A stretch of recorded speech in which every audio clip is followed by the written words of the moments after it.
Hello champions, welcome to my channel. अभी हम लोग करने जा रहे हैं एरोडोव का क्वेश्चन नंबर 3.122। क्वेश्चन है क्या? What charges will flow after the shorting of the switch S W in the circuit illustrated in figure 3.24 through sections 1 and 2 in the directions indicated by the arrows. हमें यहां पर section 1 और section 2 के through कितना charge flow किया है with direction बताना है। अगर इस डायरेक्शन के अगेंस्ट आया तो नेगेटिव, इस डायरेक्शन को फॉलो करता है तो पॉजिटिव। तो अभी इस सर्किट का क्या हालचाल है? इस सर्किट की क्या हालचाल है? इस सर्किट में देखा जाए तो ये बैटरी जो लगी हुई है बेकार है, क्योंकि स्विच लगा नहीं है, कनेक्शन में है नहीं, तो ये बेकार है। इसी बैटरी के थ्रू चार्ज फ्लो हुआ होगा, तो यहां पे चार्ज आया होगा प्लस का क्यू, ऐसे यहां पे भी आया होगा प्लस का क्यू, ऐसे, है ना। अभी क्यू कितना है? ये दोनों सीरीज में लगे हैं। जब ये दोनों सीरीज में लगे हैं तो बहुत आसानी से हम इस क्यू को लिख सकते हैं।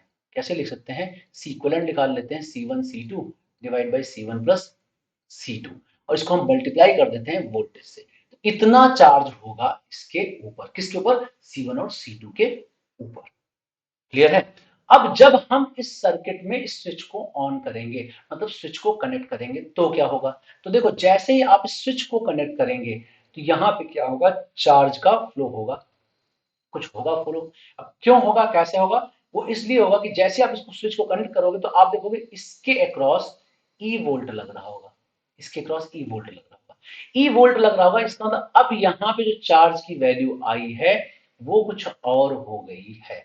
वो हो गई है क्यू डैश। ठीक है? और यहां पे हो गई है क्यू डबल डैश। अब ये क्यू डैश और क्यू डबल डैश है कितना? तो देखो, अगर मैं बोलूं कि इस पॉइंट का पोटेंशियल है शून्य, 0 वोल्ट है, तो यहां का पोटेंशियल हो जाएगा ई, और इस तरफ का भी पोटेंशियल हो जाएगा क्या? ई। एक ही तार से जुड़े तो एक ही पोटेंशियल हो जाएगा। तो अब जरा देखो, इस जगह पोटेंशियल ई है और इस जगह पोटेंशियल ई है, तो इसके क्रॉस पोटेंशियल डिफरेंस आ गया 0। तो आंख बंद करके आप बोल सकते हैं, कैपेसिटर के क्रॉस अगर पोटेंशियल डिफरेंस ही नहीं है तो चार्ज कहां से आएगा? इसका मतलब इसके क्रॉस चार्ज हो गया 0। और क्यू डैश क्या हो गया? क्यू डैश के क्रॉस अगर आप देखो, यहाँ पर ई पोटेंशियल था, यहाँ 0 था, 1 जहां लगा है वहां पर 0 था, तो यहाँ पे क्या आ जाएगा? ई पोटेंशियल डिफरेंस आ जाएगा, तो क्यू डैश की वैल्यू आ जाएगी C2E। ऐसा हो जाएगा। ठीक है? तो अब आप देखो, इसका सारा चार्ज ड्रेन हो गया, बह गया, चला गया, कहां गया? इस रास्ते में ऐसे बह के गया होगा, मतलब जो हमने डायरेक्शन मानी थी उसके जस्ट उल्टा। तो इस टू वाले सेक्शन से कितना चार्ज फ्लो किया होगा? टू वाले सेक्शन से अगर हमको कोई पूछे कितना चार्ज फ्लो करके गया, तो हम बोलेंगे Q2 फ्लो करके गया। और Q2 कितना आएगा? जितना इसका चार्ज था C1 वाले का सारा ड्रेन कर गया। और C1 वाले पे चार्ज कितना था?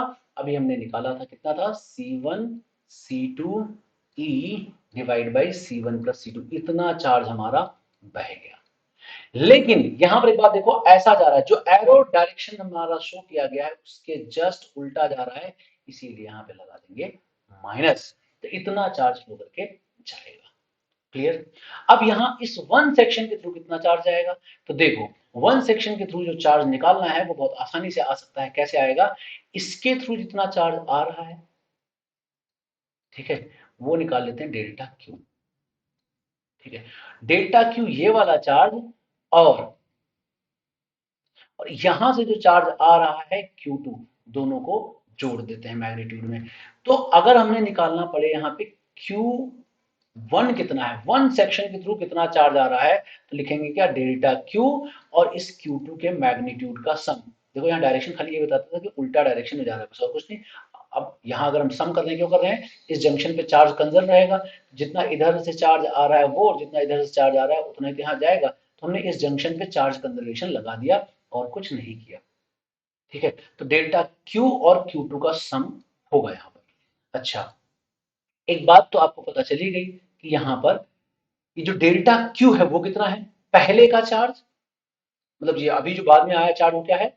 एक सेकंड, एक, यहाँ पे क्यू डैश बाद का चार्ज और पहले का चार्ज, ये लिखा जाएगा। अच्छा, Q2 क्या है? ध्यान से देखो, Q2 का जो मैग्नीट्यूड है वो Q के बराबर ही तो है। ये जो पूरा वैल्यू है वो Q के बराबर ही है, तो इसका मतलब हम यहाँ लिख सकते हैं क्या? Q। तो अब ये Q से Q तो उड़ गया, तो जो Q1 की वैल्यू आई वो आई कितना? Q डैश के बराबर। तो इतना चार्ज इस जंक्शन से फ्लो करके जाएगा Q1 के बराबर। Q1 कितना था यहाँ पर, C2 टाइम्स ऑफ E। इतना चार्ज यहाँ पर ये फ्लो करके जाएगा 1 के थ्रू। फिर से मैं बता देता हूँ, यहाँ पे जो चार्ज बह के आया है, कितना चार्ज बह के आया, जो शुरुआत में जो स्टेप्स पे चार्ज था 1 वाले पे पूरा पूरा चार्ज वही तो बह के आया है। तो हम यहाँ पे लिखेंगे क्या, Q बह के गया इस तरफ, क्यू गया ये और डेल्टा क्यू गया ये, दोनों को जोड़ दिया तो बचा क्या, ये C2E। इतना चार्ज यहाँ पे फ्लो करके गया और डायरेक्शन भी बिल्कुल करेक्ट है, इसलिए यहाँ प्लस प्लस लगाने का या सॉरी माइनस लगाने का कोई लफड़ा नहीं है। तो देखो एक बिल्कुल अच्छा आसान सिंपल क्वेश्चन था।